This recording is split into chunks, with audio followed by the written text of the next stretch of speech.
जय श्री कृष्ण एक ऐसा पवित्र जय घोष जिसको बोलने मात्र से हमें अपने अंदर प्रेम, एक समानता, आकर्षण, समर्पण, भक्ति, धर्म, पराक्रम और ना जाने कितने ही भावों की अनुभूति होती है। इन्हीं भावों का समन्वय है भिन्न भिन्न प्रकार के संबंध से। श्री कृष्ण जहां एक ओर प्रेम, समर्पण और आकर्षण का प्रतीक हैं, तो वहीं उन्होंने एक सच्ची मित्रता के जिस आयाम को स्थापित किया है, आज तक शायद ही कोई उस आयाम तक पहुंचने की सोच भी पाया हो। हमारे कार्यक्रम दर्शन से जुड़े सभी भक्तों को तिलक परिवार की ओर से हार्दिक अभिनंदन। भक्तों, आज की इस कार्यक्रम श्रृंखला में हम आपको लेकर जा रहे हैं श्री कृष्ण जी के परम मित्र सुदामा जी की जन्मस्थली। पूरे विश्व में सुदामा जी का एकमात्र मंदिर पोरबंदर स्थित सुदामा मंदिर। कृष्ण भगवान ना बाल सखा मित्र सुदामा, सुदामा जी की ये जन्मभूमि, सुदामा जी की कर्मभूमि, सुदामा जी यहाँ रहते थे, यहाँ सुदामा जी कुटिया थी, यहाँ से चल के गए थे द्वारका कृष्ण भगवान को मिलने के लिए। भक्तों, गुजरात राज्य के पोरबंदर शहर में स्थित सुदामा मंदिर भगवान कृष्ण के परम मित्र सुदामा जी को समर्पित विश्व का एकमात्र मंदिर है। इस स्थान को सुदामापुरी के नाम से भी जाना जाता है।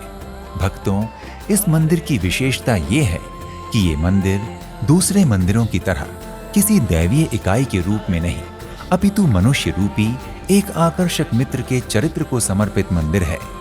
इस बहुप्रसिद्ध चरित्र का वर्णन भगवान श्री कृष्ण से संबंधित पौराणिक कथाओं में मिलता है।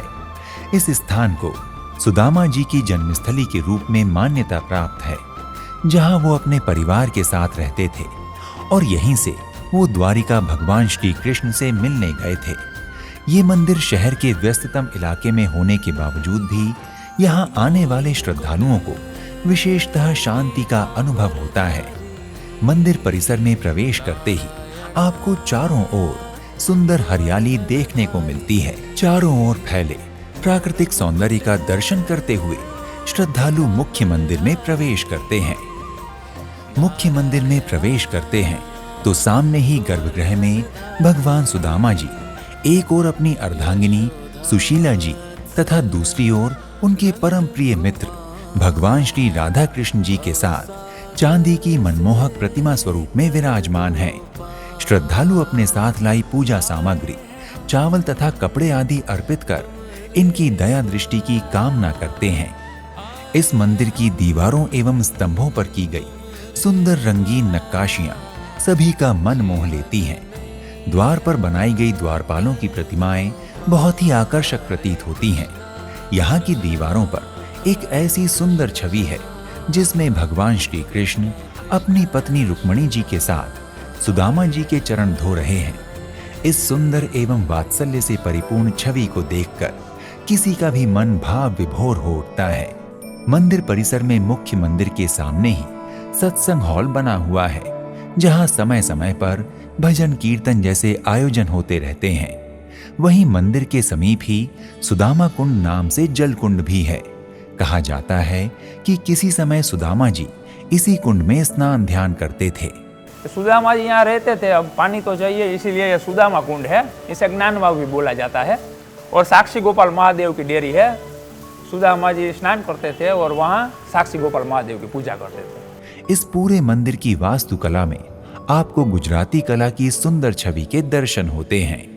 मंदिर परिसर में एक ओर चामुंडा माता का भी मंदिर है, जहां गर्भगृह में चामुंडा माता, शारदा लक्ष्मी माता, वाराही माता एवं हरसिद्धि माता की प्रतिमाएं विराजमान हैं।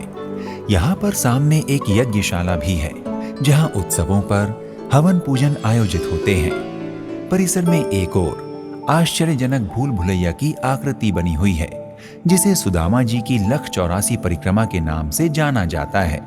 लोगों की मान्यता है कि भक्त इस भूल भुलैया में परिक्रमा करके अपने सभी पापों का प्रायश्चित करते हैं, जिससे उन्हें उनके सभी पापों एवं दोषों से मुक्ति मिलती है। परिसर में एक ओर श्री कृष्ण और सुदामा जी की अद्भुत मित्रता का प्रदर्शन करती आकर्षक प्रतिमा के भी दर्शन होते हैं, जिसमें भगवान श्री कृष्ण अपने मित्र सुदामा जी को हृदय से लगाए हुए हैं। परिसर में कुछ अन्य देवी देवताओं के भी छोटे छोटे मंदिर बने हुए हैं, यहाँ श्रद्धालु पक्षियों को दाना भी डालते हैं, जिसकी सामग्री मंदिर के बाहर ही उपलब्ध हो जाती है। भक्तों, सुदामा जी के इस मंदिर का परिसर जितना आकर्षक है, उतना ही शीतल एवं सुरम्य भी है। भक्तों, अगर सुदामा मंदिर के निर्माण की बात करें तो कहते हैं कि 13वीं शताब्दी में यहाँ सुदामा जी का एक छोटा सा मंदिर था। फिर वर्ष 1902 से 1907 के बीच पोरबंदर के महाराजा भाव सिंह जी ने पोरबंदर शहर के केंद्र में मंदिर का जीर्णोद्धार करवाया और छोटे से मंदिर के स्थान पर एक भव्य मंदिर का निर्माण करवाया। इस मंदिर के जीर्णोद्धार के दौरान सौराष्ट्र ड्रामा कंपनी ने भी महत्वपूर्ण योगदान दिया था। मंदिर और सत्संग हॉल का निर्माण 1904 में हुआ। कहा जाता है कि यहाँ आने वाले तीर्थयात्री अपने कपड़ों पर सुदामा मंदिर जाने पर एक विशेष मोहर लगाते हैं। जब भगवान ने एक मुट्ठी तांदुल खाए थे तो सुदामा जी की दारिद्रता गरीबाई मिटा दी थी, और दूसरी मुट्ठी खाई तो कंचन का सोने का महल बना दिया था, और तीसरी मुट्ठी खाने लगे तो कृष्ण भगवान की 1 नंबर की जो पत्नी थी रुक्मणी, उसने हाथ पकड़ लिया कि प्रभु आप तीनों लोग दे देंगे तो हम क्या करेंगे। तब भगवान ने एक मुट्ठी छोड़ दिया। भक्तों, जैसा कि हम सब जानते हैं कि भगवान श्री कृष्ण एवं सुदामा जी बाल मित्र थे, जो उज्जैन के सांदीपनी आश्रम में अपनी शिक्षा के दौरान मिले थे। शिक्षा पूरी होने के बाद श्री कृष्ण जी एवं सुदामा जी अपने अपने धाम को चले गए। तत्पश्चात सुदामा जी कुछ समय बाद विवाह कर अपने परिवार के साथ इसी स्थान पर बनी कुटिया में रहने लगे।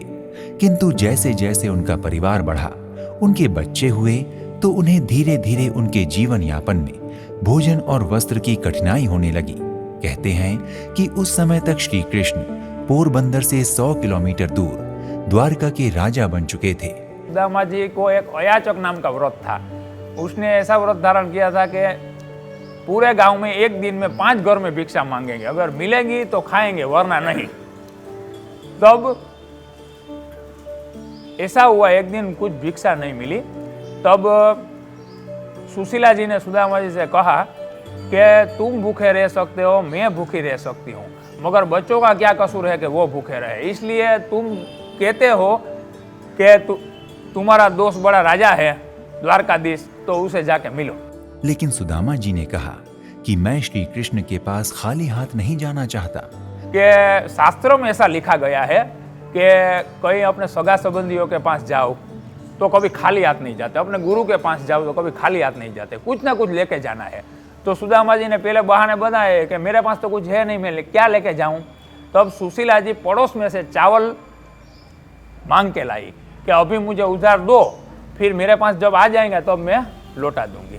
तब उनकी पत्नी ने श्री कृष्ण को भेंट देने के लिए थोड़े से चावल दिए, जो भगवान श्री कृष्ण को अविश्वसनीय रूप से पसंद थे। जब सुदामा जी द्वारिका पहुंचे तो उनका नाम सुनते ही श्री कृष्ण उनका स्वागत करने के लिए महल के बाहर तक दौड़े चले आए और उन्हें गले से लगा लिया। वहीं श्री कृष्ण के कपड़ों और गहनों को देखकर सुदामा जी को स्वयं में शर्म महसूस हो रही थी कि इतने बड़े राजा को चावल कैसे भेंट दूं, और वो चावल को श्री कृष्ण से छिपाने की कोशिश करने लगे। लेकिन लीलाधर भगवान श्री कृष्ण सुदामा जी से वो चावल छीनकर उसे खाने लगे। इतना ही नहीं, भगवान श्री कृष्ण ने अपनी मित्रता निभाते हुए सुदामा जी की गरीबी को दूर किया और उनकी छोटी सी झोपड़ी को महल में बदल दिया। भक्तों, सुदामा मंदिर के द्वार पूजन के लिए प्रतिदिन प्रातः 6:30 बजे से रात्रि 9 बजे तक खुले रहते हैं तथा भगवान की प्रथम आरती प्रातः 6 बजे और संध्या आरती शाम 7:30 बजे होती है। भक्तों, अगर उत्सव की बात करें तो सुदामा जी के इस सुप्रसिद्ध मंदिर में उनके प्रिय एवं परम मित्र श्री कृष्ण का जन्मोत्सव अर्थात जन्माष्टमी का पर्व विशेष हर्षोल्लास के साथ मनाया जाता है।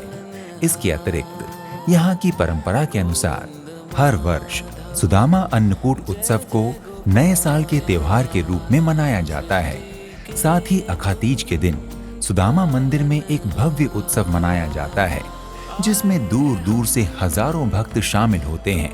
भक्तों, अगर आप गुजरात के पोरबंदर स्थित सुदामा मंदिर के दर्शन की यात्रा योजना बना रहे हैं तो आप इस मंदिर के अतिरिक्त यहाँ स्थित श्री हरि मंदिर हरसिद्धि माताजी मंदिर, जामवन गुफा, तारा मंदिर, भरत मंदिर, घुमली, माधवपुर, कुछ समय की दूरी पर स्थित श्री द्वारिकाधीश मंदिर के दर्शन के अतिरिक्त कीर्ति मंदिर, कमला नेहरू पार्क, रंगबाई बीच, हुजूर पैलेस, पोरबंदर पक्षी उद्यान, पोरबंदर बीच इत्यादि स्थानों को भी अपनी यात्रा में शामिल कर इसको और आनंदमय बना सकते हैं।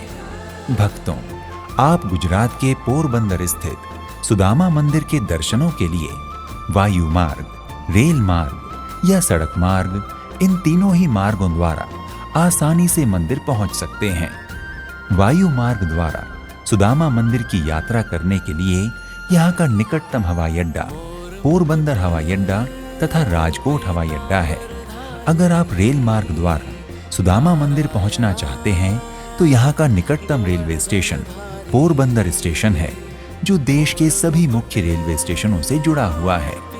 आप हवाई अड्डे या रेलवे स्टेशन पहुंचकर यहाँ से मंदिर के लिए बस या टैक्सी कर सकते हैं। और अगर आप सड़क मार्ग द्वारा सुदामा मंदिर की यात्रा करना चाहते हैं तो ये शहर दिल्ली, मुंबई आदि देश के सभी प्रमुख शहरों से सड़क मार्ग द्वारा अच्छी तरह से जुड़ा हुआ है। अतः आप सरकारी या निजी वाहन द्वारा आसानी से पोरबंदर के सुदामा मंदिर पहुंच सकते हैं। भक्तों, अगर आप श्री कृष्ण के परम मित्र सुदामा जी के जन्म स्थान के एवं उनकी श्री कृष्ण से परम मित्रता की मधुर छवियों के दर्शन करना चाहते हैं तो अविलंब ही अपने बजट एवं क्षमतानुसार पोरबंदर की यात्रा का शुभारंभ कीजिए। तो आज के इस एपिसोड को जय श्री कृष्ण के जय घोष के साथ यहीं पर विराम देते हैं और मिलते हैं एक अगले एपिसोड में एक नए पवित्र धाम की यात्रा पर। प्रणाम। इति शुभम।